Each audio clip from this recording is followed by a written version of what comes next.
எனக்கு தெரியாது நீங்க எப்படி பண்ணுவீங்கன்னு. நான் நிதிவனுக்கு போயே ஆகணும், அதுவும் நடுராத்திரியில. உங்களோட கடவுள் அங்க வரும்போது. மார்க்கஸ் இங்கிலாந்து 3வது முறையா இந்தியா வந்திருந்தாரு. அடிக்கடி வரதால தமிழ் நல்லா பேச அவர் கத்துக்கிட்டாரு. ஒவ்வொரு முறையும் அவர் இந்தியா வரும்போதெல்லாம் நிதிவனுக்கு போகணும்னு ஆசைப்படுவாரு. அவருக்கு நிஜமா ஒரு வாய்ப்பும் கிடைச்சது. அங்க உண்மையிலேயே என்ன நடக்குதுன்னு தெரிஞ்சுக்கிறதுக்கு ரொம்ப ஆர்வமா இருந்தாரு. மக்கள் ஏன் அங்க போறாங்கன்னு தெரிஞ்சுக்கிறதுக்கு அவர் ஆர்வமா இருந்தாரு. அது ஸ்ரீ கிருஷ்ணரோட இடமா? கோபியர்களோட அங்கதான் வருவாரா? மார்க்கஸ் சார், ஏன்னு புரியல. நீங்க ஏன் பார்க்கணும்னு ஆர்வமா இருக்கீங்க? ஆனா இது வரைக்கும் போன யாருமே உயிரோடவே இல்லை சார். அப்படி அங்க என்ன நடக்குதுன்னு யாருக்குமே தெரியாது சார். மோகன் இப்படி மார்க்கஸ் கிட்ட சொல்லியும் மார்க்கஸ் சொல்றாரு, சரி, உங்க கடவுள் மக்களை கொல்றாரா என்ன? மார்க்கஸ் இப்படி சொல்லி முடிச்ச உடனே பிருந்தாவன்ல திடீர்னு மின்னல் அடிக்க ஆரம்பிக்குது. அப்புறம் இடி இடிக்கவும் ஆரம்பிக்குது.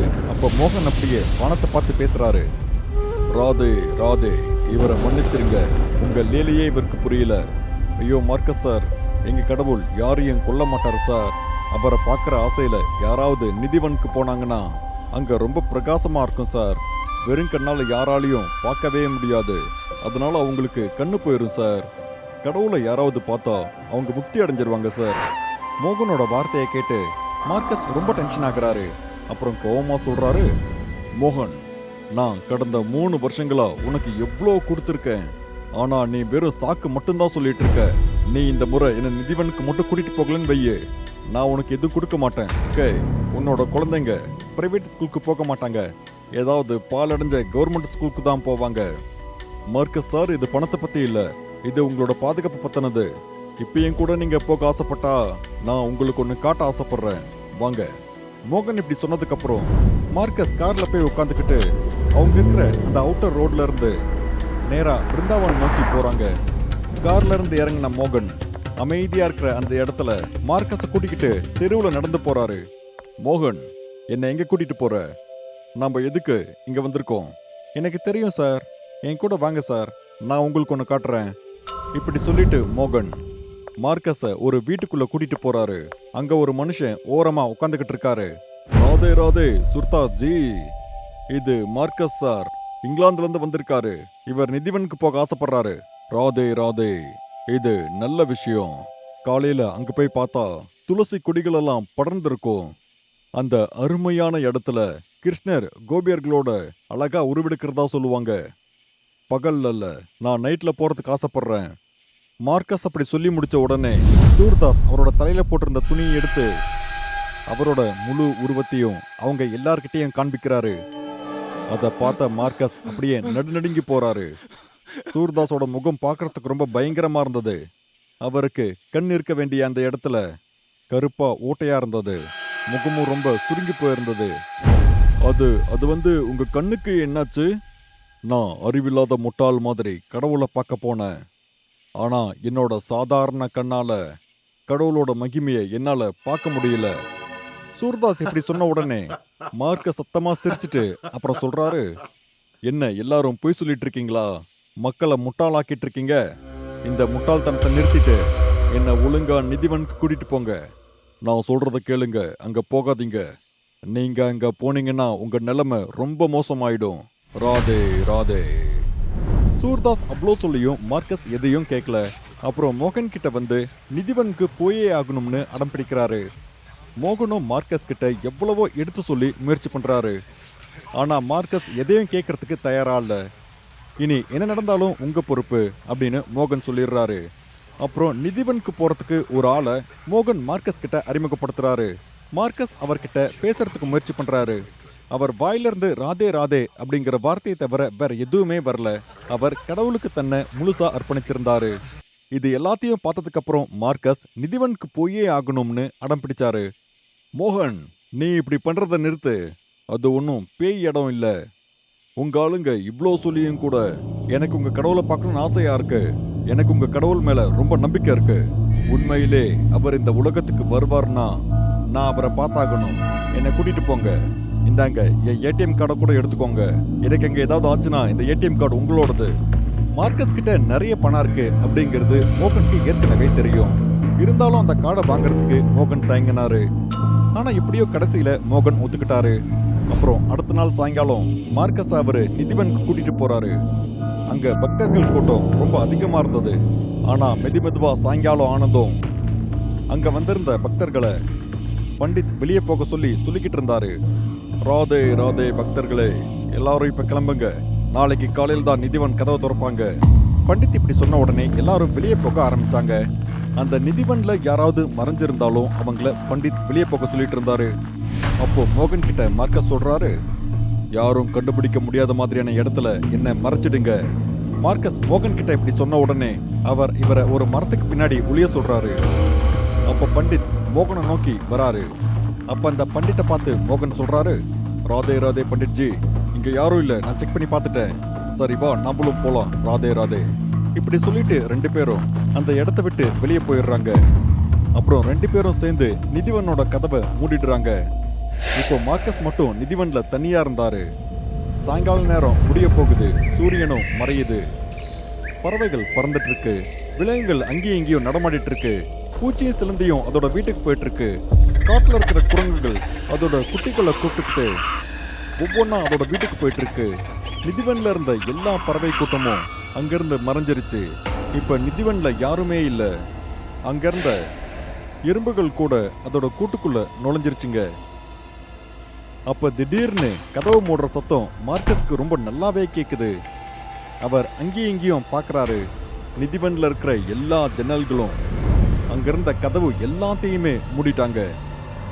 அப்போ மார்க்கஸ் அந்த இடத்துல தனியா இருந்தாரு. அப்புறம் யோசிக்க ஆரம்பிக்கிறாரு, நான் ஏதாவது தப்பு பண்ணிட்டேனா அப்படிங்கிற கோணத்துல அவர் யோசிக்க ஆரம்பிக்கிறாரு. இப்போ நிதிவன்ல முழுசா இருட்டிடுச்சு.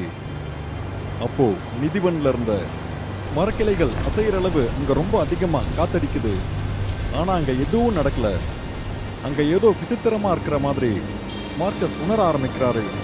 அப்புறம் அவர் தனக்குள்ளேயே பேசிக்கிறாரு, oh God, what I am doing here? இங்க என்ன நடக்குதுன்னே தெரியல. இப்படி சொல்லிட்டு மார்க்கஸ் ஒரு மரத்துக்கு கீழே உட்கார்றாரு. அப்போ திடீர்னு அந்த இடத்துல குளிர்காற்று வீச ஆரம்பிக்குது. மார்க்கஸ் குளிர்ல நடுங்க ஆரம்பிக்கிறாரு. அவருக்கு என்ன பண்றதுன்னு ஒன்றும் தெரியல. திடீர்னு அங்க எப்படி குளிர்காத்து அடிக்குதுன்னு அவருக்கு புரியல. அப்போ திடீர்னு அவர் எதையோ பார்க்கறாரு. அவர் உட்கார்ந்துட்டு இருக்கிற இடத்துல இருந்து கொஞ்சம் தூரத்துல ஒரு போர்வை இருக்கு. அதை எடுத்து போத்திக்கிறாரு. அப்புறம் மெதுவா நெஞ்சு படபடக்க ஆரம்பிக்குது. அந்த குளிர்ல பெட்ஷீட் போத்திக்கிட்ட உடனே அவர் எப்போ தூங்குனாருன்னு அவருக்கே தெரியல. கொஞ்ச நேரம் கழிச்சு கண் திறந்து பார்க்கறாரு. அப்புறம் போன் எடுத்து டைம் பார்க்கறாரு. 2 மணி ஆயிருந்தது. அவர் அக்கம் பக்கம் பார்க்கறாரு. அங்கிருந்த எல்லாமே மாறி இருந்தது. அங்கிருந்த துளசி மரம் முன்ன இருந்த மாதிரி இல்ல. அதை பார்க்க யாரோ கை விரிச்சிட்டு இருக்கிற மாதிரி இருந்தது. அந்த மரங்கள் ஒன்னோட ஒன்னா பின்னி பிணைஞ்சிருந்தது. மார்க்கஸ் வேகமா எழுந்து அக்கம் பக்கம் சுத்தி பார்க்கறாரு. அப்போ திடீர்னு அவருக்கு ஒரு குரல் கேக்குது. தனக்கு பின்னாடி யாரோ ஒருத்தங்க இருக்கிற மாதிரி அவர் உணர்றாரு. அதால ரொம்ப பயந்து போயிடுறாரு. என்ன பண்றதுன்னு அவருக்கு ஒன்றும் புரியல. யாரது? அவர் அப்படி கேள்வி கேட்ட உடனே யாருமே அவருக்கு பதில் சொல்லல. ஆனா தனக்கு பின்னாடி யாரோ இருக்கிற மாதிரி அவர் உணர்றாரு. அப்புறம் பின்னாடி திரும்பி பார்க்கறாரு. ஆனா ரொம்ப தூரம் வரைக்கும் அங்க யாருமே இல்ல. என் பின்னாடி யாரோ இருக்கிற மாதிரி தோணுச்சு, ஆனா இங்க யாருமே இல்ல. மார்க்கஸ் இப்படி யோசிச்சுக்கிட்டு இருந்தாரு. அப்ப திடீர்னு மணி அடிக்கிற சத்தம் அவருக்கு கேக்குது. அந்த சத்தம் வர பக்கமா பார்த்து மார்க்கஸ் நடந்து போறாரு. அந்த நிதிவன்ல ஸ்ரிங்கர் மஹால் அப்படின்னு ஒரு இடம் இருந்தது. அந்த இடத்த பத்தி மார்க்கஸ் நிறைய தடவை கேள்விப்பட்டிருக்காரு. அங்கதான் ராதாராணிக்கு மேக்கப் போடுவாங்க. அதுக்கப்புறம் அந்த இடத்துல தான் ராதாராணி இருக்கிறதாவும் அவர் கேள்விப்பட்டிருக்காரு. இப்ப மார்க்கஸ் ஸ்ரிங்கர் மஹாலுக்கு வெளியே நின்றுட்டு இருந்தாரு. உள்ள ரொம்ப அதிகமா சத்தம் கேட்டுக்கிட்டு இருந்தது. அந்த ரூம்ல கண்டிப்பா யாரோ ஒருத்தங்க இருக்காங்கன்னு மார்க்கஸ்க்கு தோணுது. அதால மொபைல் பிளாஷ் லைட்டை எடுத்து ஆன் பண்ணி பார்க்கறாரு. அவர் ஜன்னல் வழியா பார்க்கறாரு. ஆனா அங்க உள்ள யாருமே இல்ல. திடீர்னு அவர் கையில இருந்த போன் கீழே விழுந்துருது. அவர் போன்ல எரிஞ்சிட்டு இருந்த பிளாஷ் லைட் ஆஃப் ஆயிடுது. ஆனா ஸ்ரிங்கர் மஹாலுக்குள்ள இருந்து சலங்க சத்தம் மட்டும் கேட்டுக்கிட்டே இருக்கு. நிதிவன்ல இருக்கிற கொடிகள் கூட ஆடிக்கிட்டு இருக்கு. அந்த சலங்க சத்தம் மெதுவா அதிகரிச்சுக்கிட்டே இருக்கு. அப்ப மார்க்கஸ் கத்தி கேட்கிறாரு, யாரது? என்ன விளையாடிட்டு இருக்கீங்களா? தைரியம் இருந்தா என் முன்னாடி வாங்க, என்கிட்ட பேசுங்க. மார்க்கஸ் இவ்வளோ கத்தியும் கூட அந்த ஸ்ரிங்கர் மகால்ல இருந்து எந்த ஒரு பதிலும் வரவே இல்லை. ஆனா திடீர்னு அங்கிருந்து ஒரு பிரகாசமான வெளிச்சம் வருது. அந்த வெளிச்சத்தால அவர் தூரமா போய் விழுறாரு. ஆனா அந்த பிரகாசமான வெளிச்சத்துல மார்க்கஸ் கண்ணுக்கு எதுவும் தெரியல. அப்புறம் மார்க்கஸ் 2 கைகளை கும்பிட்டு மண்டி போட்டு வானத்தையே பார்த்துக்கிட்டு இருந்தாரு. நிதிவன்ல நாலா பக்கமும் ரொம்ப வெளிச்சமா இருந்தது. எல்லா கொடிகளும் ஆடிக்கிட்டு இருந்தது. அப்போ மார்க்கஸ் ரொம்ப அமைதியாயிட்டாரு. அவர் பலமுறை கண்களை திறக்கிறதுக்கு முயற்சி பண்றாரு. ஆனா அப்பெல்லாம் கண்ல இருந்து ரத்தம் தான் வந்தது. அவரால் அவரோட கண்ணையே திறக்க முடியல. இந்த அதிசயத்தை அவரால் கொஞ்சம் கூட புரிஞ்சுக்க முடியல. இப்பயும் அவர் முட்டி போட்டு கை எடுத்து கும்பிட்டுக்கிட்டே இருந்தாரு. அவருக்கு முன்னாடி ரொம்ப பிரகாசமா இருந்தது. அவர் கண்ணை மூடிக்கிட்டு இருந்தாலும் ராதே ராதேன்னு மட்டும் சொல்லிக்கிட்டே இருந்தாரு. அப்படியே மயங்கி விழுந்துட்டாரு. அவர் கண் திறந்து பார்க்கும்போது நிறைய பக்தர்கள் ராதே ராதேன்னு சொல்லிக்கிட்டே இருந்தாங்க. அப்போ மோகன் அங்க வந்தாரு. சார், கண்ணில் ரத்தமா இருக்கு. மோகன் கேட்டதுக்கு மார்க்கஸ் எந்த ஒரு பதிலையும் சொல்லல. அவர் ரொம்ப நிதானமா இருந்தாரு. மோகன் எவ்வளவோ கத்தி கேட்கிறாரு.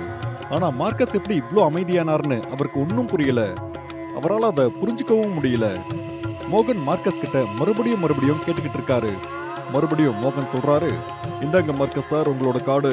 நீங்க மறுபடியும் இங்கிலாந்துக்கே போங்க. மோகன், நீயே அந்த கார்டை வச்சுக்கோ. கடவுள் எனக்கு 2வது பிறப்பை கொடுத்துருக்காரு. இனிமேல் இந்த வாழ்க்கையில நான் அவருக்காக சேவை மட்டும்தான் பண்ணுவேன். ராதே ராதே. மார்க்கஸ் மறுபடியும் இங்கிலாந்து போகவே இல்லை. லார்ட் லீலா அவர் வெளிநாட்டுக்காரராக இருந்தாலும் அவரை பிருந்தாவன் வாசியா மாத்திட்டாரு. பயங்கரமா இருக்கிற இந்த மாதிரியான கதைகளை பார்க்கறதுக்காக டூடு டிவி ஹாரர் தமிழுக்கு உடனே சப்ஸ்கிரைப் பண்ணுங்க. அப்புறம் உங்களோட கதையும் இந்த உலகத்தில் இருக்கிறவங்க பார்க்கணுன்னு நீங்க ஆசைப்பட்டீங்கன்னா உடனே டூடு டிவி மெயில் அட்ரஸ்க்கு உங்களோட கதையை அனுப்புங்க. அடுத்த பயங்கரமான கதை உங்களோட தான் இருக்கிறதுக்கும் வாய்ப்பு இருக்கு.